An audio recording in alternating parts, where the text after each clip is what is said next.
Hello my dear students, welcome back. Today we are going to learn a new topic, that is applied physiology of spinal cord. Till now we have seen all the tracts of the spinal cord, ascending and descending. Now we'll see what happens if this spinal cord gets injured. Okay, so spinal cord injury will lead to either permanent loss or a temporary loss. It depends on the injury of the spinal cord, the transaction of the spinal cord. So according to the dysfunction of spinal cord, the injury of spinal cord is divided into four. First is complete spinal cord injury, second is incomplete spinal cord injury, third is hemisection. The another name of hemisection is called as Brown-Sequard syndrome, very important topic, commonly asked in your exam, and the fourth is disease of spinal cord. Now before going to spinal cord injury, we will learn the causes of spinal cord injury. So the main causes of spinal cord injury are bullet injury, gunshot injury, that is. Second is due to any road traffic accident, fall from the height. Okay. Then any pathological problem like tumor or a degenerative disease of the spine, any violence that can lead to the spinal cord injury, or the commonest spinal cord injury is dislocation or a fracture of the vertebra. So due to this injury, the spinal cord is divided into certain section. Okay, according to that, the types spinal cord injury is divided into four. So first we learn the complete spinal cord injury. The complete name itself say that there is the complete transaction of the spinal cord injury due to gunshot or a road traffic accident. So can you see the diagram? This is the diagram of the spinal cord. Okay, due to some injury, the grey matter and the white matter of the spinal cord is affected. Okay, the total segment of the spinal cord is affected. That is called as a complete spinal cord injury. Now, because it is the complete spinal cord injury, the all tracts are affected, ascending tracts and the descending tracts. Because ascending tracts are going from the posterior part and the descending tracts are coming at the level of anterior part. So both will be affected. So most common symptom the patient will get is total loss of sensation and a voluntary control below the level of the spinal cord injury. Suppose if the injury is at the C7 level, okay, if the injury is at the C7 level, so there will be complete loss of connection from the higher center with the lower center. So patient will get complete loss of sensation below the C7 and complete loss of voluntary control movement below the C7 level. Second is the incomplete spinal cord injury. What do you mean by incomplete? Incomplete means the total spinal cord is not affected, but the few portion of the spinal cord is affected. So there are mainly four types of incomplete spinal cord injury. Can you see this diagram? Okay, this is the anterior portion of the spinal cord and this one is the posterior portion of spinal cord. So when only the anterior portion of spinal cord is affected but the posterior portion is spared, then this type of syndrome is called as anterior cord syndrome, which comes under the incomplete spinal injury because the posterior part is totally okay, it is spared. So this is one type of incomplete spinal cord injury. Second diagram, you can see the posterior part is affected but the anterior one is spared. So this type of spinal cord injury called as posterior cord syndrome, and it comes under the incomplete spinal cord injury. Third one is the right. This is the right half and this one is the left half. So the right half of the spinal cord is affected but the left half is spared. So this is called as hemisection. The another name of hemisection called as Brown-Sequard syndrome, which is again a subtype of incomplete spinal cord injury. And the fourth one is only the central portion of spinal cord is damaged but the anterior, posterior and the lateral part are spared. So these are called as a incomplete spinal cord injury. In the anterior cord syndrome, only the anterior part is affected. So patient will get only the motor symptom because posterior part is spared, so sensation will not be lost. Again, in posterior cord syndrome, the posterior part is affected but the anterior is spared and all the ascending tracts are going from the posterior part. So patient will only have a symptom of sensory loss but the motor will be spared. So the symptom vary according to the level of the injury and according to the area of involvement of the spinal cord. Okay, so first we'll see the symptoms of complete spinal cord injury and then we'll see the symptoms of incomplete spinal cord injury. So complete spinal cord injury. There are 3 stages of effects in complete spinal cord injury. Means immediately after the injury, the patient will go into these 3 stages. That is, stage 1 is stage of spinal shock, stage 2 is stage of reflex activity, and stage 3 is stage of reflex failure. Now it depends, the symptom will depend at the level of spinal cord injury. If the symptom is in a higher cervical region, okay, C2, C3, C4 level, in that case both the upper limb and lower limb are paralyzed. So that is called as quadriplegia. If the injury is at a lower level, that is at the level of lumbar or the sacral region, the cauda equina is involved. So at that time only the both lower limbs are affected, but the upper limb will remain intact. So that type of injury is called as paraplegia. So complete spinal cord injury also depends on the level of the injury. Now this follows these 3 stage of effect. First is stage of shock, second is stage of reflex activity, and third is stage of reflex failure. Now what is stage of shock? So immediately after an injury, the patient goes into the stage of shock. Now what's the symptom patient will get in case of stage of spinal shock? So first is flaccid paralysis, because there is complete damage to the segment or a region of the spinal cord. So patient will get the paralysis of both upper limb and lower limb. Why? Because all the descending tracts are ending at the level of anterior part of spinal cord, and all the descending tracts are responsible to maintain the flexor as well as the extensor tone of the upper limb and the lower limb. So now there is complete damage at this level, there is complete loss from the higher center with the lower center. So immediately patient will get the paralysis of the limb, and that paralysis will be flaccid type of paralysis. Why? Because there will be no tone in the muscle. The muscle are totally paralyzed, and that type of paralysis called as flaccid paralysis. So first symptom will be flaccid paralysis in stage of spinal shock. Then second is loss of all the reflexes. There are mainly 2 type of reflexes, deep tendon reflex and the superficial reflex. All of you know the reflex arc. The reflex arc consists of the efferent nerve, sensory nerve fiber, and the motor nerve fiber. So the sensory nerve fiber is coming from the posterior part, and the efferent are going from the anterior part. So because of totally loss of the posterior and the anterior part, this nerve will also be affected. So you will see the loss of reflex activity, that is all the deep tendon reflexes and all the superficial reflexes will be lost. You will not get any response. The third out is loss of sensation, okay, below the level of injury, because the total posterior part of spinal cord is affected, posterior Greyhound sign. Can you say this? This is affected, and this part gives origin to all the ascending tract, and the ascending tract are responsible to carry the sensation from the peripheral aspect to the central aspect. That is why you will get the loss of sensation in case of stage of spinal shock. Then effect on visceral organ.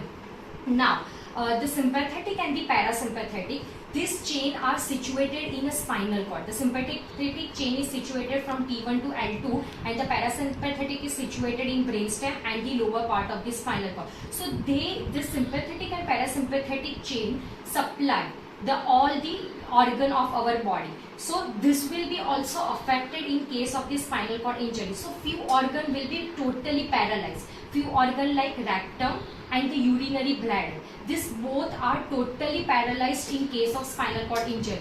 So that person will lose all the sensation of bowel movement and the urination movement. Okay, so this is all about the effect on visceral organ. In case of complete spinal cord injury, the person will lose all the sensation of the bowel movement and the urinary movement. Why? Because the urinary bladder and the rectum are totally paralyzed. Only in complete type of injury. In incomplete type of injury, this both will be spared. Next is heart rate. Just after injury, there will be drastically drop down of the heart rate and the pulse rate. Then is venous return. You know that venous return is totally based on the tone of the skeletal muscle. Okay? During the activity, the skeletal muscle act as a pump. It gives the pumping effect. That is why all the blood will be traveled at the level of the heart against the gravity. So here you have seen that the flaccid paralysis. Due to flaccid paralysis, there is no tone in the muscle. So now this muscle cannot also pump effectively. Skeletal muscle cannot pump effectively. So there will be accumulation of the blood at the lower aspect of your body, lower limb and the upper limb. So there will be reduction in the venous return to the heart. Then effect on blood pressure. Now, the sympathetic chain is mainly responsible to maintain the blood pressure, and the sympathetic chain is situated from T1 segment of spinal cord to the L2 segment of spinal cord. So if the injury is below the L2 segment, there will be no change in the blood pressure. Why? Because the sympathetic chain is situated from T1 to L2, okay, and it is responsible to maintain the blood pressure activity. So if the lesion is below the L2 level, there will be no change in the blood pressure. Blood pressure will remain same or normal, okay. But if injury is the T1 level or the above it, there will be loss of connection from the higher center, because the center to maintain the blood pressure are situated in brainstem, in medulla oblongata, okay. So if the injury is at the level of T1 or above the level of T1, there will be loss of connection from the brainstem. So you will see drastically drop down of the blood pressure. It will come even at the level of 40 mmHg, okay. So above the level of injury, you will get the reduction or a drop down of blood pressure. And respiration. If the injury is at a higher center, in a cervical level, C3, C4, so that C3, C4 are responsible to maintain the movement of the diaphragm. So if the injury is at that level, there will be paralysis of the diaphragm muscle, and person will get a difficulty in breathing. Okay, person cannot breathe properly. So we need to put that person on the ventilator. So this all about the symptoms of stage of spinal shock. And this stage of spinal shock will last up to the 3 weeks after the injury. Okay, but it may vary person to person, but mainly on an average it lasts 3 weeks of the injury. Just after the 3 weeks of injury, this person will enter into the second stage. That is the stage of reflex activity. That is stage 2.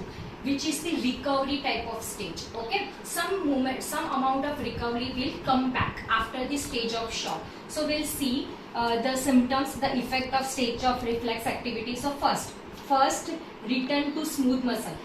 Just after the stage of shock, the first tone will return to the smooth muscles. All of you know smooth muscles are situated around the visceral organ, and it is situated around the blood vessel. So after it, first the tone will return to the smooth muscle.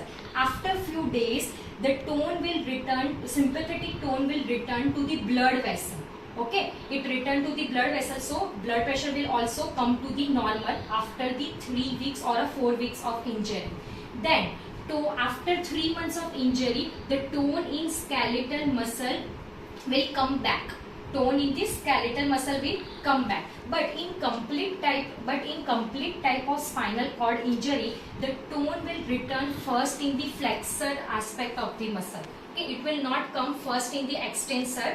It will first come in the flexor muscles. So the patient will keep both the lower limb or upper limb in a flex position, because there is no tone in extensor muscle. The tone has been developed only in the flexor muscle. So that type of posture or that type of paralysis is called as paraplegia in flexion, when the person keep both the lower limb in a flex position, because there is no tone in the extensor muscles. Then after that, the reflex activity will return. After 3 months, the flexor reflex will come first. First, patient will develop the Babinski sign, superficial reflex, and then the all flexor dependent reflexes like bicep reflex, brachioradialis reflex. These all are the flexor reflex. So flexor reflex will come first, and then extensor reflex will come. Extensor reflex like knee jerk and the ankle jerk. And last, at the end of this stage, the patient will develop the mass reflex activity. Now, what is mass reflex activity? When you scratch the lower part of the patient body, or you scratch the skin of the lower limb, the patient, you will see the spasm of both the limb even the evacuation of the urinary bladder and the sweating. So this combined three symptom is called as a mass reflex activity that you will find in complete type of injury. Again, the mass reflex activity means when you scratch the skin of the lower limb, you see the spasm of the muscle. Okay, then evacuation of the bladder and the sweating activity. So this is called as a mass activity. So this all are the recovery or stage of reflex activity. Then after it, almost it lasts from 3 months to 6 months. After 6 months, the patient enters into the third state, that is stage of reflex failure. Okay, that is the stage of reflex failure, that is after 6 months of injury. Now what happened? This is the complete type of injury. Okay, so there is less chance of the regeneration because there is complete transection of the spinal cord. So this tone and the reflex activity will return above the level of injury, but the tone and the reflex activity will never return below the level of injury. Okay, so the muscle will be totally paralyzed at that time and there will be no reflex activity below the level of lesion. So in stage of reflex failure, due to the reflex failure or due to this paralysis of the muscle, the person cannot move around, person cannot move the limb. Okay, so the muscle will be atrophied. After few days, the muscle, there will, you can find the wasting in the muscle and the muscle are atrophied, and the person will also develop the infection like bad sore, any chest infection, because the patient is immobilized for a prolonged period of time, so the vital capacity is also reduced. So this person will develop the complications slowly because of the failure of reflex activity. So this is all about the 3 stages of effect of complete transection of the spinal cord: stage of shock, stage of reflex activity, and stages of reflex failure. In reflex failure, the person will get person will develop the infection like bed sore, the chest infection, and the wasting of the muscle, the tightness of the muscle, the contracture of the muscle. Fine. Now we'll see the incomplete spinal cord injury. So as I told you, there are 4 type of incomplete spinal cord injury. In that, this incomplete spinal cord injury also gives the 3 stage of effects, that is stage of shock, stage of reflex activity, and stage of reflex failure. Now in incomplete type of spinal cord injury, the stage of shock and the stage of reflex failure will remain same like a complete spinal cord injury. The symptom will remain same, just like a complete spinal cord injury, but the only difference you will find in stage of reflex activity. Okay, so first we'll see the stage of spinal shock in incomplete type of injury. The stage of spinal shock will remain for 3 weeks. The patient will get all these symptoms: flaccid paralysis, loss of reflex, loss of sensation, effect on visceral organ, heart rate, venous return, and blood pressure and respiration. So this symptom will remain same in incomplete type of spinal cord injury.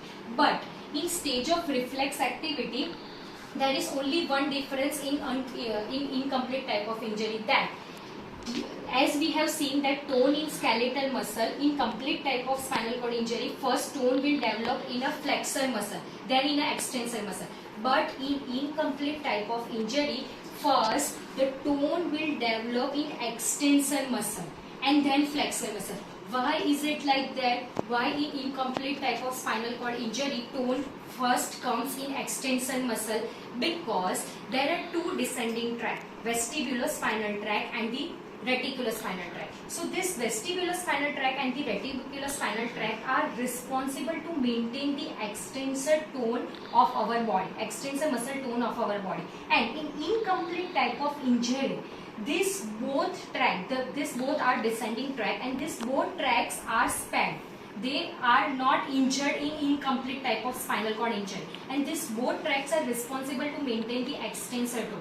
That is why in incomplete type of injury, the tone will first come in extensor muscle and then tone will come in the flexor muscle. Whereas in complete type of injury, the tone first comes in flexor muscle and then in the extensor muscle. So in incomplete type of injury, you find paraplegia in extension. Now what is paraplegia in extension? Because the tone is in extensor muscle but tone is not in a flexor muscle. That is why the patient will keep both the hip in a excessive hyperextended position, excessive knee are in a hyperextended position, both the ankle are in a excessive plantar flex position and inverted position. So this type of attitude is called as paraplegia in extension. Whereas in complete type of injury, the patient keeps both the limb in a flex position. Hip are flex, knee are flex, externally rotated, and the dorsiflex. So that type of paralysis is called as paraplegia in flexion. So this is the major difference between the complete type of injury and the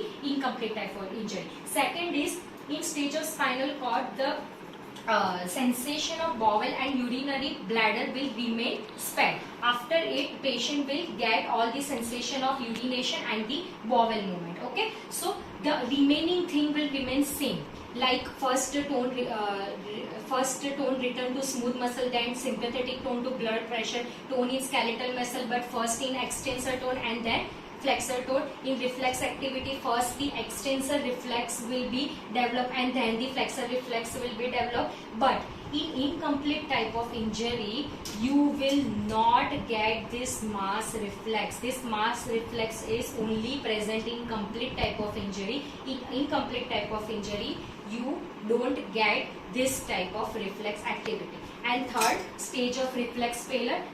The symptoms of stage of reflex failure will also remain same in incomplete type of injury, like wasting of muscle, wasting or atrophy of muscle, toxemia, infection, bed sore, okay, due to immobility. So this is all about the complete spinal cord injury and the incomplete spinal cord injury. Hope you know the difference between the complete spinal cord injury and incomplete spinal cord injury. Now next we'll see the Brown-Sequard syndrome.